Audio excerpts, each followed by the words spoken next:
আমার খুব শখ মাকে নিয়ে একদিন সমুদ্রে ঘুরতে যাব। সমুদ্রে পাড় ঘেঁষে মাকে নিয়ে হাঁটব। আমার মাকে দেখে সমুদ্র ঈর্ষান্বিত হবে। আমার মায়ের চোখ দেখে সমুদ্র কাঁদবে, যে কান্নায় আমার মায়ের পা ভিজে যাবে।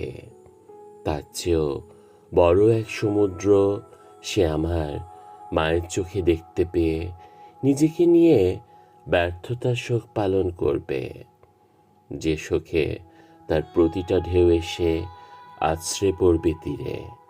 আমি তখন অহংকার নিয়ে আমার মায়ের হাত ধরে সমুদ্রের তীর ঘেঁষে হেঁটে যাব। ইদানিং সমুদ্র দেখতে ইচ্ছে হলে আমি মায়ের চোখের দিকে তাকিয়ে থাকি।